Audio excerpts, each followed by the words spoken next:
Hello class, अब हम बात करते हैं अगले टॉपिक की जिसका नाम है human genome project. Human genome project से पहले हम ये जान लेते हैं कि जीनोम क्या होता है। ठीक है, किसी भी जीवन की एक विशिष्टता होती है या अंतर होता है कि हम किसी भी जीव के बारे में उससे पहले हम क्या जाने उसके जीनोम के बारे में। जीनोम क्या होता है? डीएनए में ही एक हैप्लॉइड जीवों में एक हैप्लॉइड अनुक्रम होता है, इसे ही क्या कहते हैं, उसी क्रम को हम जीनोम कहते हैं। ठीक है, जीनोम क्या होता है? किसी भी जीव को जीवित रहने के लिए जिस तरीके से जैविक सूचनाओं को एकत्र करने के लिए या बहुत सारे भोजन को करने की आवश्यकता होती है, उसी तरीके से जो जेनेटिक मटेरियल के फॉर्म में क्या होता है, डीएनए होता है, और डीएनए के अंदर ही क्या उपस्थित होता है, जीनोम उपस्थित होता है। तो ह्यूमन जीनोम प्रोजेक्ट क्या था? एक अमेरिका की एक टीम थी, उसने ही ये तैयार किया था ह्यूमन जीनोम प्रोजेक्ट के बारे में। इसको हम अभी आगे बताएंगे आपको कि इसमें क्या क्या चीज़ें रहीं। ठीक है, इससे पहले हम ये जान लेते हैं कि जीन क्या होता है। ठीक है, जीन जीनोम का वह भाग होता है, क्या होता है, जीन जो है वो जीनोम का एक ऐसा भाग होता है कि जो आरएनए के रूप में लिप्यंतरण की, जबकि ट्रांसक्रिप्शन की प्रोसेस हमने आपको बताई कि किस तरीके से ट्रांसक्रिप्शन प्रोसेस होती है, और ट्रांसक्रिप्शन की प्रोसेस से क्या बनता है, आपका एमआरएनए बनता है। तो इसमें एमआरएनए बनना या टीआरएनए बनना या आपका राइबोसोमल आरएनए, तो बहुत सारे विभिन्न प्रकार के आपके आरएनए बनते हैं, और आरएनए के टाइप में ही आपके ये सारे चीज़ों को सम्मिलित करते हैं। तो ये जो एक क्रम चला आ रहा है जीन्स का कि जीन के अंदर कौन कौन से क्रम हैं एमआरएनए, तो इन सभी का क्या होता है, संश्लेषण होता है। हमने बताया आपको एमआरएनए का संश्लेषण हुआ और क्या बना, इससे बनता है प्रोटीन। क्या बनता है, क्या बनता है, प्रोटीन निर्माण होता है।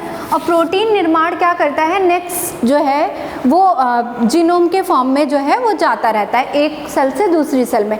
तो ये तो था आपके छोटा सा जो आपने देखा कि किस तरीके से जीनोम के बारे में क्या क्या था। ठीक है, अब हम देखते हैं कि किस तरीके से जो है ह्यूमन जीनोम प्रोजेक्ट जो है वर्क करता है। ठीक है, अब ह्यूमन जीनोम प्रोजेक्ट में जब हम जीनोम की बात करते हैं तो इसमें आते हैं दो प्रकार के जीनोम, एक होते हैं प्रोकैरियोटिक जीनोम और दूसरे होते हैं यूकैरियोटिक। जैसे हमने आपको बताया कि प्रोकैरियोटिक कोशिकाएं होती हैं और यूकैरियोटिक कोशिकाएं होती हैं, उसी तरीके से होती हैं प्रोकैरियोटिक जीनोम और यूकैरियोटिक जीनोम।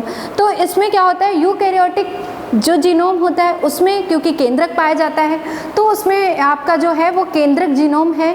ठीक है, इसके बाद आपका आता है जीनोम जो आपका यूकैरियोटिक जीनोम होता है उसी में आपका माइटोकॉन्ड्रिया होता है। तो माइटोकॉन्ड्रिया का जो जीनोम है वो माइटोकॉन्ड्रियल जीनोम कहलाता है। अब नेक्स्ट बात करते हैं प्रोकैरियोटिक जीनोम की।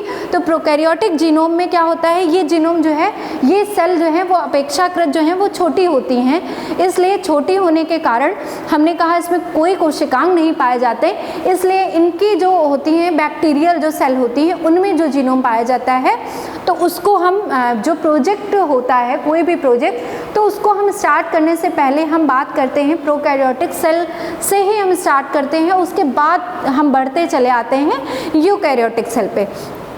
तो जब हम कोई भी हमने देखा कि जो बैक्टीरिया होता है ये आपकी बैक्टीरियल सेल है, और बैक्टीरियल सेल के अंदर जो डीएनए किस फॉर्म में होता है, वृत्ताकार अणु के फॉर्म में होता है, और ये जो है इसमें पाया जाता है। ठीक है, जीवाणु में इश्रिकिया कोलाई जो एक आपका जीवाणु होता है, कोई भी प्रैक्टिकल है वो कोलाई इश्रिकिया कोलाई बैक्टीरिया पे ही निर्भर होते हैं। तो इश्रिकिया कोलाई में पाया जाता है वृत्ताकार डीएनए, जो डीएनए होता है उसको हम बोलते हैं प्लास्टिड, क्या बोलते हैं, प्लाज्मिड बोलते हैं।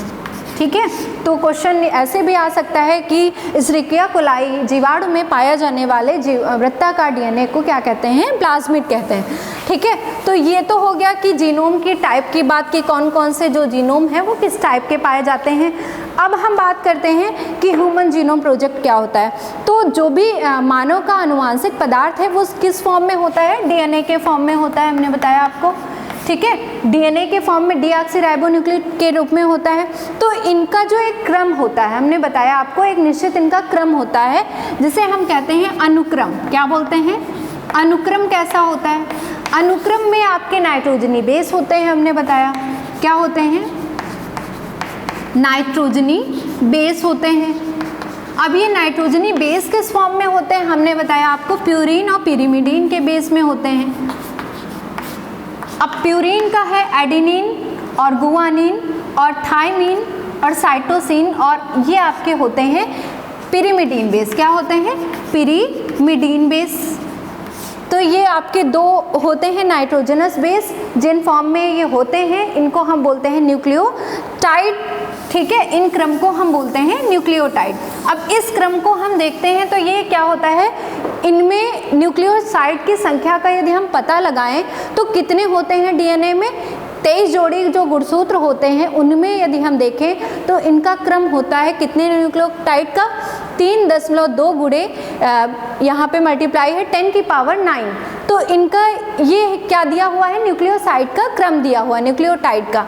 अब ये ह्यूमन जीनोम प्रोजेक्ट जो है वो किसने प्रतिपादित किया या किसने इसके बारे में पता लगाया, उसको देख लेते हैं। नील डॉसर्ट एक वैज्ञानिक थे अमेरिका के, इन्होंने इनको जो है इसके बारे में इन्होंने पता लगाया, इस प्रोजेक्ट के बारे में। नील डॉसर्ट ने सन 1983 से लेकर 84 तक इन्होंने मानव जीनोम प्रोजेक्ट की जो है वो नींव रखी थी, ठीक है। इसी को इन्होंने कहा ह्यूमन जीनोम प्रोजेक्ट कहा। ये एक ऐसा प्रोजेक्ट था जिसमें ह्यूमन जीनोम को पता लगाया जा सकता था कि किस तरीके से ये जीनोम वर्क करता है।